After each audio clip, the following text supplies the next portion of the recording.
Hey, what's up? It's Mark, your friendly Android Fanatic, and we are cruising along in our Minaj Magnum and using the Samsung Galaxy S-21 Ultra. And yeah, can't say enough good things about the phone. I have yet to get the opportunity to take a picture of the moon with it because it has not been up as of yet. So when the next moon comes out, that'll be nice to be able to get some good shots of it with 100 times digital film. Wow. I took a few pictures of the sun at 100 times digital film. It took up almost the entire freaking photo. And it was fairly clear. You know, as clear as you can get of the sun when it's at its peak brightness. Yeah, the sun at its peak brightness is really freaking bright, like right now. Let's see if we can get a shot of it with the, it's so cool that you can switch from the front to rear and rear to front facing cameras with a flip of the button. And let's see, can we zoom in? No, we can't zoom in. We got super steady mode on, and while super steady mode is on, you cannot zoom in. I gotta get my damn cord off of here. But yeah, you can get a fairly clear shot of the sun and see just how bright it is. To see that, yeah, trying to take a picture of that sucker, no way it's gonna happen. But like I think somebody on YouTube, a comedian, was talking about, it's pretty darn amazing that we live, like, well, it's Joe Rogan, we're floating in outer space on a freaking planet that is spinning around thousands of miles per hour, and it is rotating around a giant ball of gas that is burning so freaking hot that if anything got within, I don't know, however many million miles close to it, you'd have to be, but you know, pretty darn far away. You know, if you were the distance from the sun, the distance that the moon is to the earth, to the sun, if you were that close to the sun, you'd freaking fry it. Anything that we could make would melt and fry and cook. Instantaneously be vaporized. That's how hot this freaking sun is. And yet it is so perfectly placed, so far as distance from our planet, that if our planet were just a little bit closer or just a little bit further away, life could not exist on this planet. That is one of the reasons that I believe that there is an intelligent design behind our creations. Everything that we see around us, there's no way it could have just happened by accident. You know, evolutionists, Darwinian evolutionists believe that everything just came out of nothing, 20 billion years ago? You know, they keep on extending and lengthening the age of the universe and the age of the earth as they study it and time goes on, because you have to add in more and more time in order to make the magical power of evolution appear feasible.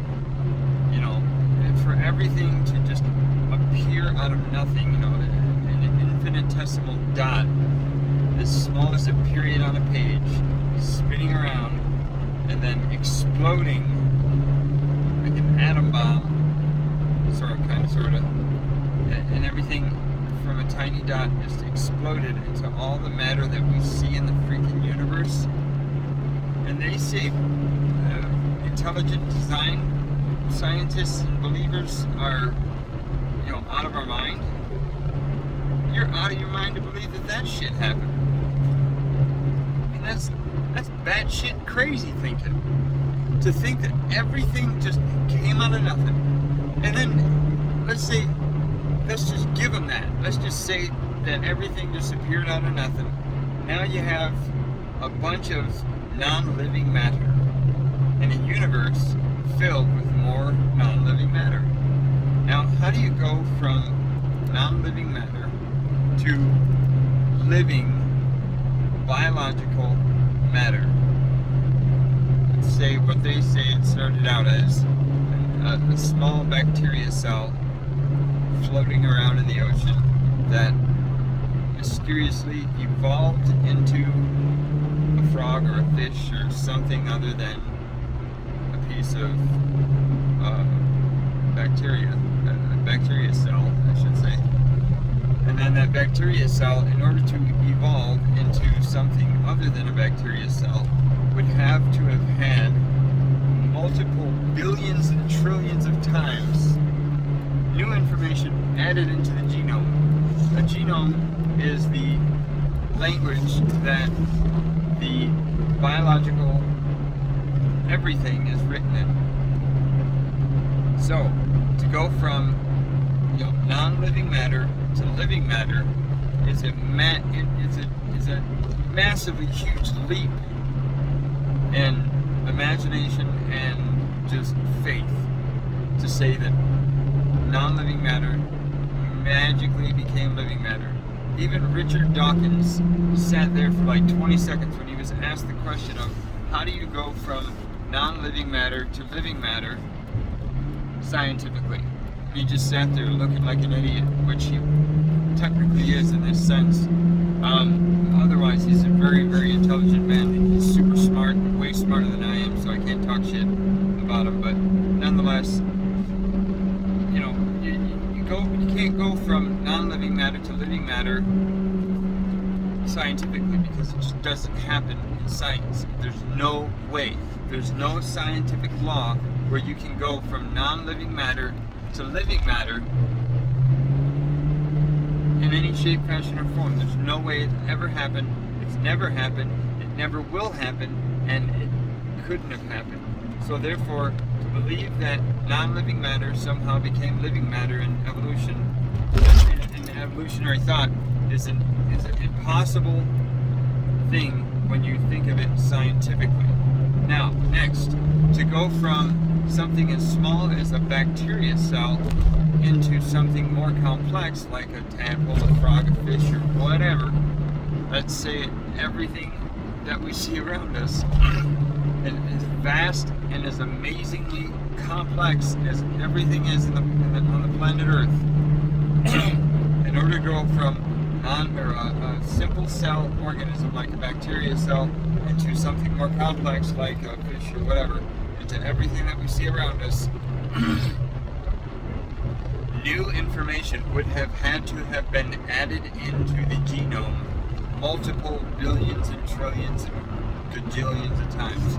In other words, I'm making up a word because there's no word for it. It's such an infinitesimal, unbelievably complicated planet that we live on, biologically speaking, that you'd have to have new information added into the genome a lot.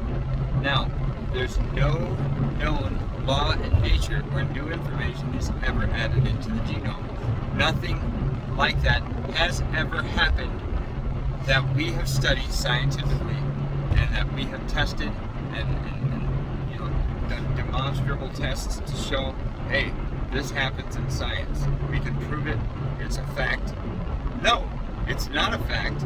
It can't happen. It has never happened. It never will happen. It's unscientific to believe in what most people in my field of thought call macroevolution. Evolution in the sense that Darwin thought evolution was. He thought that everything came from a simple bacteria cell in the ocean 5 billion years ago or something like that, and that it just grew and more complicated and just evolved and evolved and evolved and evolved. Just add in billions of years and somehow everything is magically possible. Well, you can add in however many billions, trillions, quadrillion years you want to add in. There's no known law in nature where any new information is ever added into the genome. It's a scientific impossibility. If anybody disagrees with me, I would challenge you to put a comment in the comment section and put some real scientific proof of a law in nature where new information was ever added into the genome naturally. You know, where you watch it happen, you see it happen in nature. It doesn't. Any mutations in nature are always a loss of information at the biological, or at the microscopic level. At the level of, you know, say, a peppered moth changing its colors to adapt to whatever. The peppered moth lost information at the micro level, microscopic level. Any time you ever have a mutation in nature, it's always, without exception, a loss of information, never a gain of information. No information is ever added into the genome naturally. That's a fact, that's a scientific proof, fact, indisputable, undisputed. No one can challenge that because it just doesn't happen in nature. So, there's my science lesson for everybody.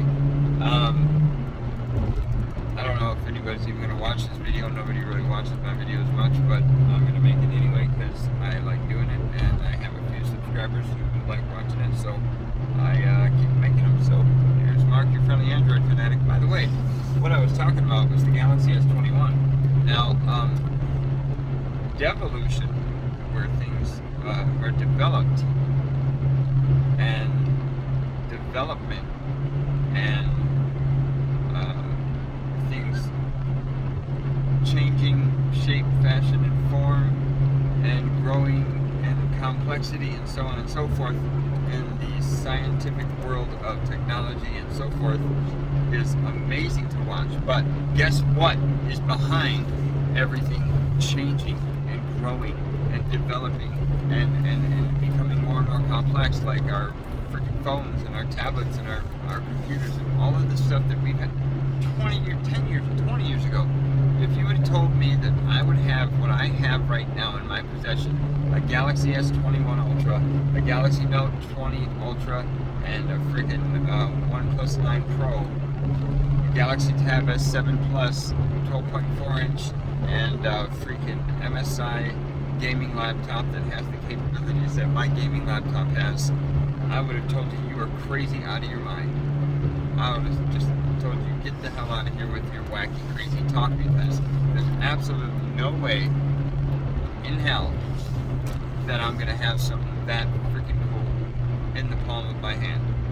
This phone can do so much stuff. I'm so sorry about my tooth. I broke it, and I need to go get it fixed. I just work too much and never have freaking time. So please excuse my broken tooth. I know I look like a freaking idiot and extraordinarily unattractive and whatever. I wasn't pretty to begin with, so who cares? Anyways, yeah, this phone is just awesome. It can take a picture of the moon that takes up the whole freaking picture. I know how good it's going to look when I take a picture of the moon at 75 to 100 times digitally zoomed in with this phone camera, this camera phone. This camera on this phone is phenomenally amazing. It can take the most crisp, clear, perfect pictures than any other camera I've ever had in my life. I've had expensive cameras that are just cameras, no phone and nothing attached to it. It's just a camera. Anyways, I got people blowing me up on my phone wanting a rebuilt transmission and stuff. Like it's just spam scumbags, but whatever. Anyways, if you hear a beep or interruption or whatnot, that's because that's what that is. Anyways, yeah, the thing that what the key element behind everything growing and expanding and becoming more and more complicated and complex and awesome is right here.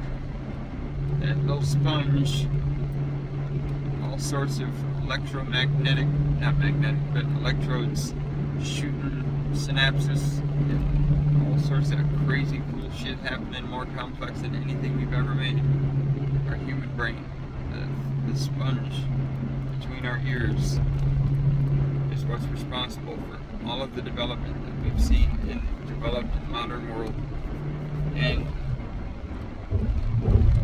it's amazing what we've created, what we've made, and how far we've come in the last 50 to 100 years. It's unbelievable. In just 100 years, we have expanded more in technology and so forth in the developed world than we did the previous 2,000 years or more.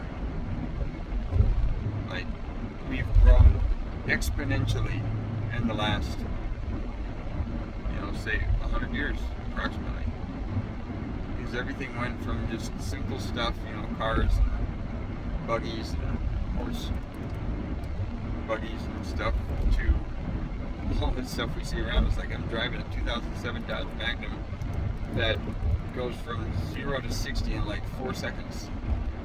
This freaking car is fast as shit.